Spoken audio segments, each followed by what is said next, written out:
Hello friends, आप सभी का हमारे YouTube चैनल पर स्वागत है। अगर आप हमारे YouTube चैनल पे पहली बार आए हो तो मैं डॉक्टर अनुज गोस्वामी आपका अपने YouTube चैनल पे हार्दिक स्वागत करता हूं।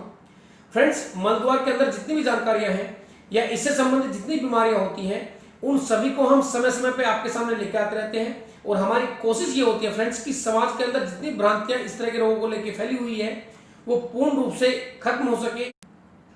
फ्रेंड्स, आज की इस कड़ी को आगे बढ़ाते हुए हम जो आपके सामने टॉपिक लेके आए हैं बड़ा ही इंटरेस्टिंग है, बड़ा यूनिक है। बड़ा यूनिक और इंटरेस्टिंग इसलिए फ्रेंड्स क्योंकि इस टॉपिक को लेके कोई भी डॉक्टर सीरियसली बात नहीं करता, जबकि जो भी पेशेंट्स इससे ग्रसित होते हैं, इस तरह की बीमारी से ग्रसित होते हैं, वो बहुत ज्यादा परेशान होते हैं।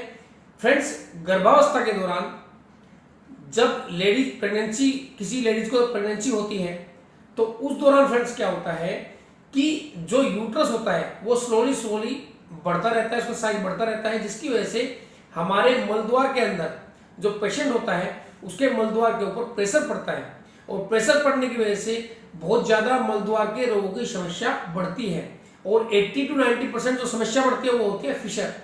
तो आज हम जो बात करने वाले हैं, गर्भावस्था के दौरान जब पेशेंट को फिशर होता है तो उस दौरान पेशेंट क्या करे। पेशेंट्स की मेडिसिन तो वैसे भी कॉन्ट्राइंडिकेटेड होती है, गर्भावस्था के दौरान तो वैसे पेशेंट को दवाइयां नहीं दी जाती, कोशिश की जाती है कि किसी भी तरह की दवाई से पेशेंट को बचाया जा सके, क्योंकि इसका दुष्प्रभाव जो पड़ता है वो बच्चे के ऊपर डायरेक्ट पड़ता है।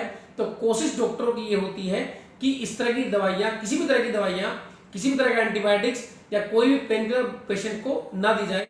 जितने भी आपको डॉक्टर मिलेंगे गर्भावस्था के दौरान कोई भी डॉक्टर मेडिसिन रिकमेंड नहीं करता।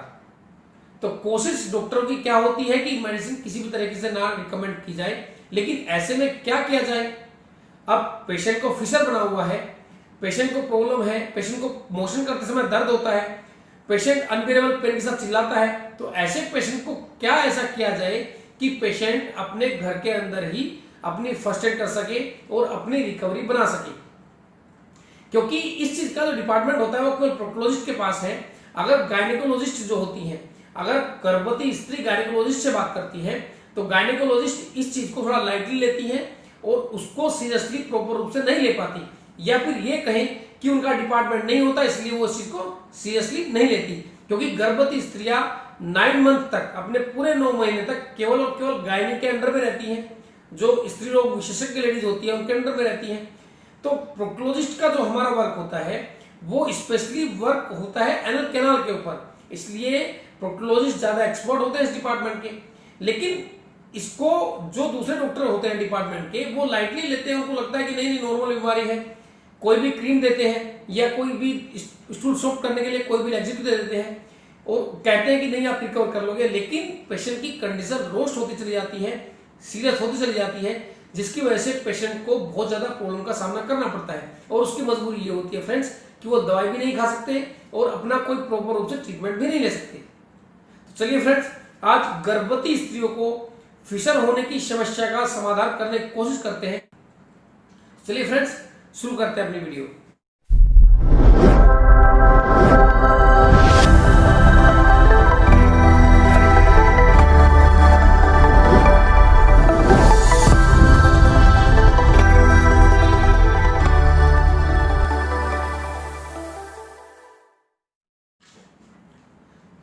तो फ्रेंड्स, समझने वाली बात यह है कि गर्भवती स्त्रियां जितनी भी होती हैं स्लोली उनको मलद्वार की समस्या इतनी बनती क्यों है?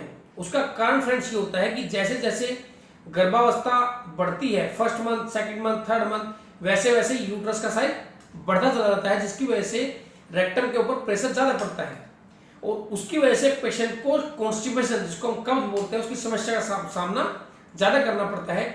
इसकी वजह से क्या होता है फ्रेंड्स, कभी कभी हार्ड स्टूल आने की वजह से एक लॉन्गिट्यूडल कट लग जाता है जिसको हम फिशर बोलते हैं। और फिशर एक ऐसी बीमारी है जो देखने में, कहने में बड़ी छोटी सी लगती है, लेकिन जिस पेशेंट को होती है उस पेशेंट से पूछो, पेशेंट स्टूल पास करते समय अनबियरेबल पेन के साथ चिल्लाता है, बहुत ज्यादा प्रॉब्लम होती है। दूसरी एक प्रॉब्लम सबसे बड़ी गर्भवती स्त्री की ये होती है कि वो मेडिसिन नहीं ले सकती या उनको मेडिसिन किसी भी तरह की रिकमेंड नहीं की जा सकती, क्योंकि बच्चे के ऊपर दूसरा दुष्प्रभाव ना पड़े। तो इसलिए डॉक्टरों की कोशिश ये होती है कि गर्भवती महिलाओं को इस तरह की मेडिसिन कोई ना दी जाए। लेकिन ऐसा क्या करें कि गर्भवती स्त्री अपने फिशर की समस्या से, अपने मलद्वार के रोगों की समस्या से कुछ निजात पा सके, मतलब सिम्टोमेटिक ट्रीटमेंट वो ले सके। जब डिलीवरी हो जाएगी, जब 9 मंथ पूरे हो जाएंगे, बच्चा हो जाएगा, फिर उसके बाद ट्रीटमेंट देने में कोई दिक्कत नहीं है। तो फ्रेंड्स, हमारा मेन टारगेट आज का ये है कि हम ये बताएं कि गर्भावस्था के दौरान जो फिशर होता है उसके अंदर गर्भवती स्त्रियां क्या क्या ट्रीटमेंट ले सकती है बिना किसी हिचक के, बिना किसी डर के। अपनी गायनी से भी आपको कंसल्ट करने की जरूरत नहीं है। तो फ्रेंड्स, आज हमारी वीडियो के अंदर हम यही बताने जा रहे हैं कि गर्भवती स्त्री अपना ट्रीटमेंट प्रॉपर रूप से और सिस्टमेटिकली क्या क्या ले सकती है। क्योंकि मेरे पास बहुत कमेंट्स भी आते हैं कि सर मेरे को प्रेगनेंसी है, सर मैं ये मेडिसिन खा सकती हूँ कि नहीं खा सकती। प्रेगनेंसी का और एक नॉर्मल पेशेंट का बहुत अंतर होता है। तो फ्रेंड्स, सबसे पहले जो पेशेंट को करना है, सबसे नंबर 1 पे जो आता है फिशर के पेशेंट को, जिसको फिशर बना हुआ है, क्योंकि 99% लेडीज को फिशर ही क्रिएट होता है, उसके बाद दूसरी समस्या बन सकती है। तो जो फिशर की पेशेंट होती है उनको सबसे पहले क्या करना है, गुनगुने पानी के अंदर सिकाई करनी है। गुनगुने पानी के अंदर सिकाई जो करेंगी उसके अंदर 1/4 चम्मच फिटकरी का पाउडर, जो सफेद वाली फिटकरी मिलती है, आप में नीचे देखो, नीचे भी साथ के साथ लिख रहे हैं, फिटकरी को पीस ले, जो सफेद वाली फिटकरी होती है उसको पीस के रख लें, और 1/4 चम्मच 8 से 10 लीटर पानी के अंदर प्लास्टिक का टप ले लें। उसके अंदर बैठना है 10 से 15 मिनट सुबह, 10 से 15 मिनट शाम को, सुबह शाम। उसके साथ साथ ही मेगाहील और जाइलोकेन जेली, सिकाई करने के तुरंत बाद मेगाहील जाइलोकेन जेली, आप देखो नीचे लिखा हुआ दिखाई देगा, मेगाहील जाइलोकेन जेली। सबसे पहले जाइलोकेन जेली को खूब अच्छी तरह मसाज करना है, उसके बाद मेगाहील लगाना है। और फ्रेंड्स, कोशिश करें कि जो भी पेशेंट हैं, गर्भावस्था की जितनी भी लेडीज हैं, वो सभी अपने, जो भी आपका बहुत क्लोज है, जो आपके हस्बैंड हैं, उनसे या अपनी मम्मी से या अपनी सास से, उनसे आप दवाई लगवाएं तो ज्यादा बेटर होगा। बिकॉज कि अपने आप प्रॉपर रूप से दवाई आप नहीं लगा पाओगे, और अगर आप लगा लेते तो वो बहुत अच्छी बात है, लेकिन कोशिश करें कि एनल एरिया के अंदर खूब अच्छी तरह दवाई को लगाएं। ऐसा नहीं है कि बहुत से पेशेंट बाहर लगा के छोड़ देते हैं कि नहीं चलो दवाई तो मैंने लगा ली, मैं ठीक हो गया। लेकिन दवाई कम से कम ये वाला जो हमारा हिस्सा है, हमारी उंगली का जो फ्रंट का हिस्सा होता है, इतना हिस्सा हमारे एनल कैनाल के अंदर रोटेट होना चाहिए। लुब्रिकेशन मस्ट होता है मलद्वार के रोगों के अंदर। लुब्रिकेशन का मतलब चिकनाहट बहुत जरूरी है। अच्छा, बीटाडीन, जाइलोकेन एंड मेगाहील लगाने के बाद तुरंत उसके बाद जैत्यादि तेल और नारियल के तेल को बराबर मात्रा में जो मिक्स किया हुआ है, बराबर मात्रा में मिक्स करके रख लें, और उस मिश्रण को 4 ml सुबह, 4 ml शाम मलद्वार के अंदर पुश करें पिचकारी के द्वारा, सिरिंज के द्वारा। जो 5 ml की सिरिंज होती है, 5 ml की सिरिंज होती है, उसके द्वारा 4 ml सुबह, 4 ml शाम अंदर पुश कर सकते हैं। इसके अंदर जो पोजीशन होती है पेशेंट की, वो लिथोटोमी होती है, आप इमेज में देख सकते हो, क्योंकि हमने वीडियो हर टॉपिक को लेकर बना रखी है। अगर आपको समझ में नहीं आता है कि किस पोजीशन में लगाएं, तो इस पोजीशन की भी वीडियो बना रखी है। सिरिंज से कैसे तेल लगाएं, इसकी भी वीडियो बना रखी है, उसको भी आप जाके देख सकते हो। फिर भी सिरिंज से, जो 5 ml की सिरिंज होती है, उसको मैं बता देता हूँ, 4 ml तेल भरना है, और जो उसका पॉइंट होता है, प्लास्टिक का जो पॉइंट होता है, उसको हल्का टच करना है और प्रेशर से पिचकारी मारना है। नीचे कॉटन रखना, कॉटन रखने के बाद वो हल्का सोख लेता है तेल को, फिर कॉटन को एनल ओरिफिस के ऊपर टच कर देना है। एक तरह से ड्रेसिंग आपकी हो जाएगी। सुबह करने के बाद फिर शाम को फिर प्रोसीजर यही करना है, सुबह शाम रेगुलर यही करें, तेल लगाएं, सिकाई करें और ट्यूब्स लगाएं। स्लोली आपकी रिकवरी बनेगी। और रही लैक्सेटिव की बात कि पेट साफ करने के लिए क्या लें, गर्भवती स्त्रियों को कोशिश की जाती है कि किसी भी तरह का लैक्सेटिव भी ना दें, लेकिन अगर उसके बाद भी प्रॉब्लम बनती है कि कॉन्स्टिपेशन की वजह से समस्या बनती है, तो गर्भवती स्त्रियां क्या ले सकती हैं, आधे से 1 चम्मच कैस्टर ऑयल, एरंड का तेल होता है, आधे से 1 चम्मच कैस्टर ऑयल 1 गिलास गर्म दूध के अंदर डाल के ले सकती हैं। अगर ये लेने के बाद भी कोई प्रॉब्लम बनती है तो उसकी मात्रा थोड़ी कम कर सकती है। अगर ये भी नहीं लेना है तो 1 चम्मच गाय का देसी घी 1 गिलास गर्म दूध के साथ मिला के सोते समय रोज लें। उसका बेनिफिट आपको दूसरा ये मिलेगा कि आपका बच्चा सुंदर, स्वस्थ होगा, बहुत ज्यादा ओजस्वी होगा, क्योंकि गाय के घी को बहुत सर्वोत्तम आयुर्वेद के अंदर माना गया है। अगर गाय का दूध मिल जाए तो वो बहुत अच्छा है। गाय का दूध और गाय का घी अगर आप रेगुलर यूज करेंगे तो आपको कब्ज की समस्या तो खत्म होगी ही होगी, लेकिन अगर 9 मंथ तक आपने गाय का देसी घी दूध के अंदर डाल के ले लिया तो आपकी जो संतान उत्पन्न होगी बहुत ज्यादा सुंदर होगी, बहुत ओजस्वी होगी, उसका ओज झलकेगा, दिखाई देगा, बहुत सुंदर बच्चा होगा।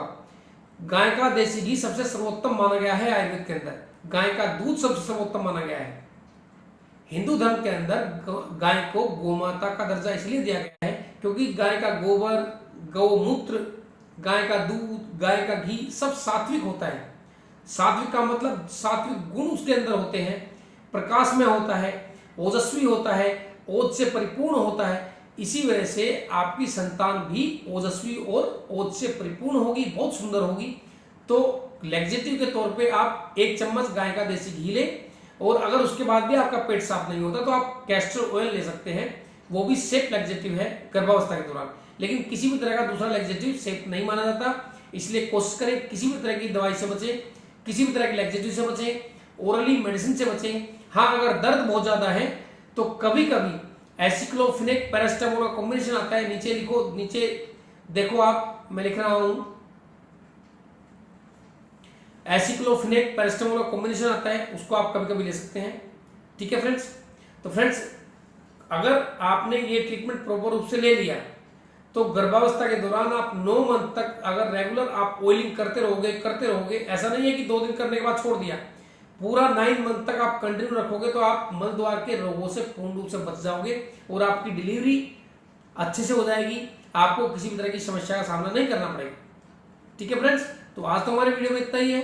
अगर आपको हमारे द्वारा दी गई जानकारी अच्छी लगती है तो हमारे चैनल को सब्सक्राइब करें, लाइक करें, कमेंट करें, किसी भी तरह की आपकी क्वेरी हो तो। जय हिंद।